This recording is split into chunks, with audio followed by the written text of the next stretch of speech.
There's no other place in the world that I'd rather be than right here on the St. Johns River this time of the year.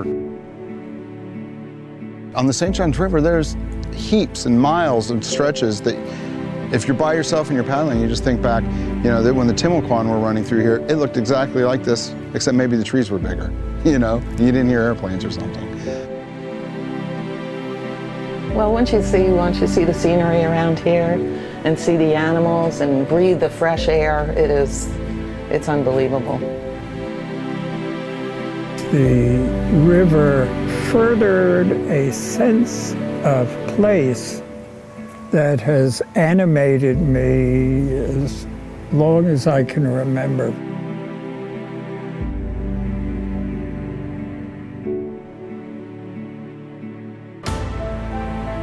This is the St. Johns River, the longest river in Florida, 310 miles long. I've been filming projects along the St. Johns River and its tributaries now for a few years. All the way from the headwaters down south, north to the Jacksonville area, where the river spills out into the Atlantic Ocean.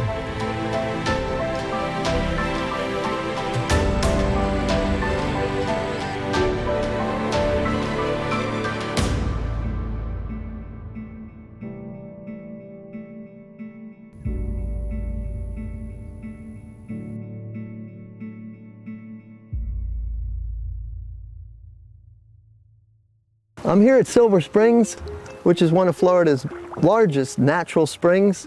It pours water into the Silver River, which goes out into the Ocklawaha and eventually into the St. Johns River. This was once Florida's oldest tourist attraction. Today, it's an ecotourism park, a Florida state park, where you can rent kayaks, you can ride the glass-bottom boats over this crystal clear water. And if you want to paddle on out to the St. Johns River, you can do that from here as well. The more I talk to people about their connection to these waters, the clearer it becomes that there's an unmistakable lure and enchantment to the river. Over the years, I've really come to appreciate what an amazing water body the St. Johns River is. One of the things that makes it so unique is that depending where you are on the river, it can be 3 or even 4 different rivers. In the upper basin, the river starts out in an open water marsh. It's just an amazing feature where you've got large vistas, where you can see large distances, and the wildlife is really abundant. And as you move up the river into the chain of lakes, the river totally changes character. Instead of being in a marsh, you're now in a confined waterway between large lakes. As you go a little bit farther north, you start getting into what's called the Springs region. The Springs region is just amazing in itself for very obvious reasons because of all the springs that flow into the St. Johns River. These clear water bodies where there's abundant wildlife that you can look down through the waters, see manatee and fish and turtles and alligators. It's just amazing. As you get out of the Springs region, around Palatka, the river changes character again and becomes almost an elongated lake. In this part of the river, it's nearly 3 miles wide. You can see tens of miles off into the distance. Wind is a big factor, large waves, so it's, again, instead of the narrow, confined water body that's south of Palatka, it's an open water body where it's almost like an inland ocean. Once you get around Jacksonville, the St. Johns River narrows down again as it approaches the ocean. You start to see a lot more marine species in the water, and also you enter a commercial port, so there's large ships and a lot of commercial activity. So although this part of the river, north of Jacksonville, is highly urbanized, there are still some wonderful natural areas in the Timucuan Preserve, Fort Caroline Historic Monument. There's just a lot to see and a lot to do there at the mouth of the river as well. Okay, one thing gets a little confusing for folks. The upper basin is actually in the south, and the lower basin is in the north. That's because the river runs from the south to the north. We're pretty near where the physical river channel starts, but as far as where the St. Johns River starts, it's a sponge. There's no physical river channel yet. But now this is the first place where it gets a definable, measurable depth When it rains in the mountains, a lot of people are familiar with the creeks or the streams flow down off the mountain into the valley where the river channel is. Well, it's the exact same thing in Florida, only it's a different scale.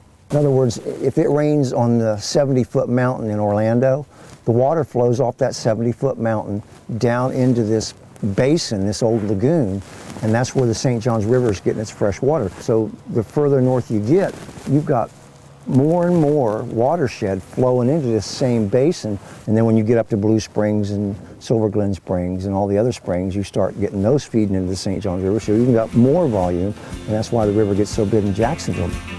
I've worked either in the Everglades or on the St. Johns River for 35 years, and it seems like every time you come out here, you always see something different, and all you have to do is pay attention.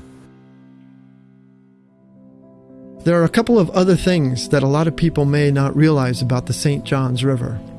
One is that the history of this river dates back centuries.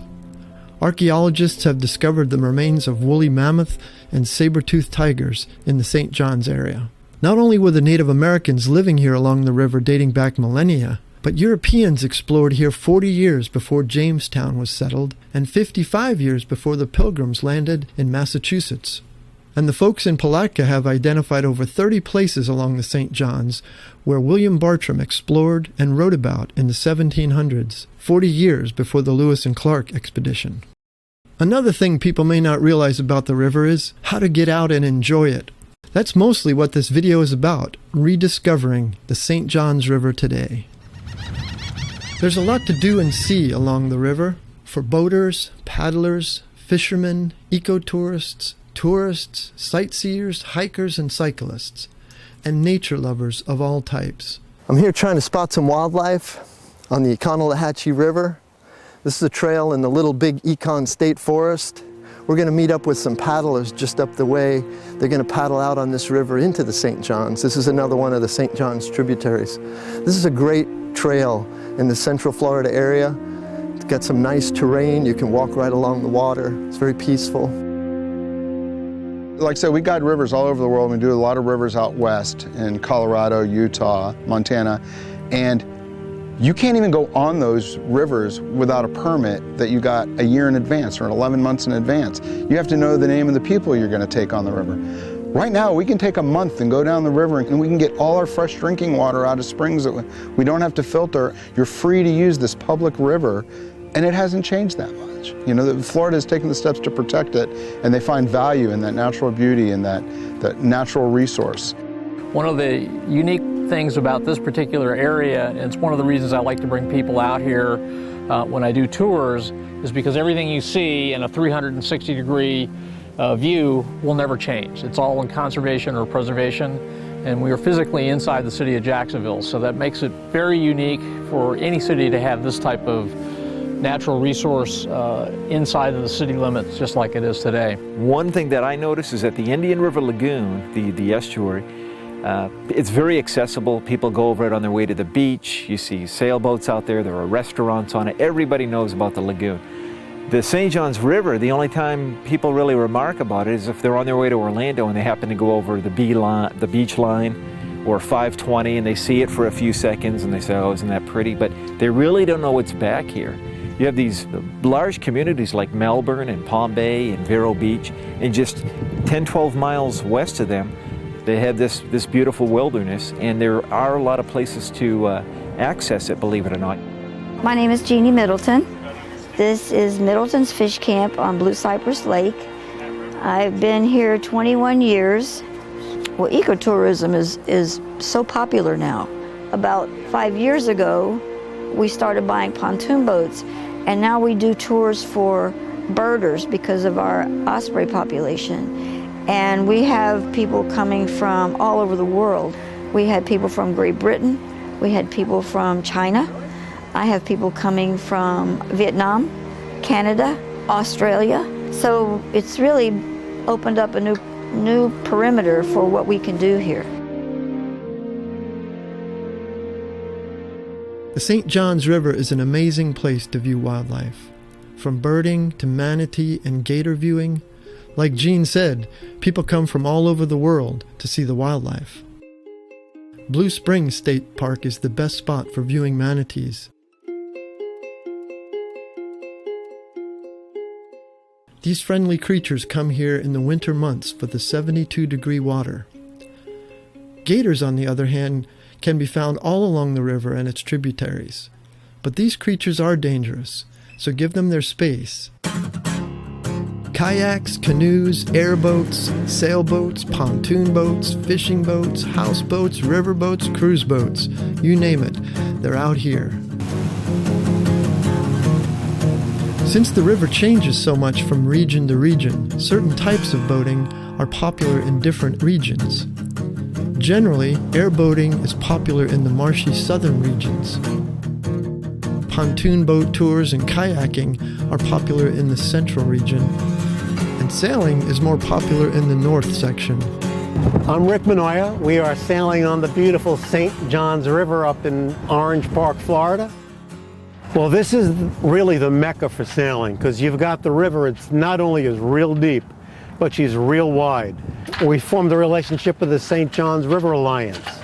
And there is a commonality of interest. We all have a love for this river. Some folks make it a goal to paddle the whole river. We're going to take a 7-day kayaking trip down the St. John's River, but heading north up to Geneva. We're going to stop at the Jolly Gator Fish Camp. And I've got my fellow kayakers, Brenda from Fort Myers area, and Gus from Middleburg, and Carl from Fernandina Beach. And we're going to take this adventure. It's going to be a lot of fun and a little bit cool and windy, but great solitude and beautiful nature. And it's the first 100 miles. There are tour guides all along the river who can provide tours as well as kayaks. People get out there and the first comment is, once we get it out of civilization, is how peaceful and how beautiful it is. One of the best things to do is do a beginner trip with either Greg and Adventures of Florida or a beginner trip with our meetup group. And we provide kayaks, and we have what we call friendly first-timers, where we get them in the water and do some basic training so that they can learn correctly how to paddle a boat. Recreation is a big draw to the river. Swimming, boating, fishing. Whether for sport, for fun, or for a good meal, fishing especially is one of the most popular activities on the river. Well, we are in the Upper St. John's at a place that the locals call Shad Alley. It's where State Road 46 comes across, and this separates the much larger St. John's River to the north with the headwaters that are very much out of Africa. This is a subtropical river that winds its way through the wetlands and the palm forests, and anglers come here from all over the country this time of year for the shad fishing and for specks, and then later for bass. Certainly a time where the St. John's River was called the bass capital of the world. Here, this time of year, folks are after the shad. The shad are saltwater fish that come all the way up here to spawn. We look for them between the 1st of January and the beginning of March. They'll be here a little after the 1st of March, but you won't see us waiting out here then, because by then we'll be sharing these waters with reptiles twice our size. But by the 1st of March, it's spring, the water's warming up. Ho! Let's see what we got here. All right, we got us a red belly. William Bartram described this as the red-bellied brim. So far as we know, he was the first European to fish the St. John's River. The shad run has been part of the history of America back to the colonial times, because the shad come up all the eastern seaboard rivers. They come up the St. John's River first. George Washington caught shad. Even the Continental Congress adjourned when the shad came up the Delaware River. For those who just want to leave the driving to someone else, you can take a leisurely cruise on riverboats and pontoon boats. I have a deep love for this river. I've sailed many waterways in my lifetime all over the East Coast, Great Lakes, Midwest rivers, and have yet to find a river that has more to offer than this river here in Florida, the St. John's.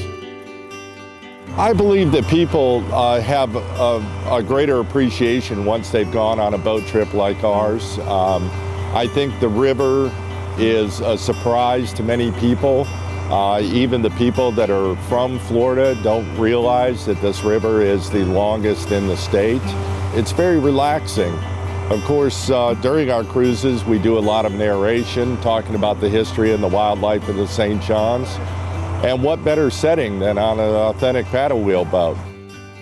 Or if you'd rather just walk along the shore, stroll in a park, or sit and enjoy the views, there are plenty of parks and restaurants that provide you with access to the view. From Jacksonville's riverfront to Astor in the Ocala National Forest to Sanford's Riverwalk to the rustic fish camps and restaurants all along the river and its tributaries.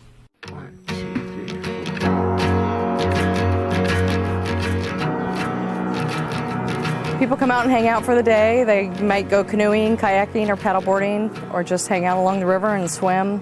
We have anywhere from infants up to, 100-year-olds. They just come out and hang out. They like to watch the river. It's a peaceful place. We are hopping during the summer when the weather's warm. We have lots of people out here, jam-packed. We have little cabanas we rent along the river, and you can rent those for the day. The canoes are $30 for a full day. At noon, the price goes down to $25. We have a little bar that we sell beer and wine at, and we have a little food truck where you can get lunch. We're 1 mile east of the Wekiwa Springs State Park. You can go down the river about 8 miles, and then to the east, it's about 16 miles to the St. John's River where it connects. It's just a cool spot to be at.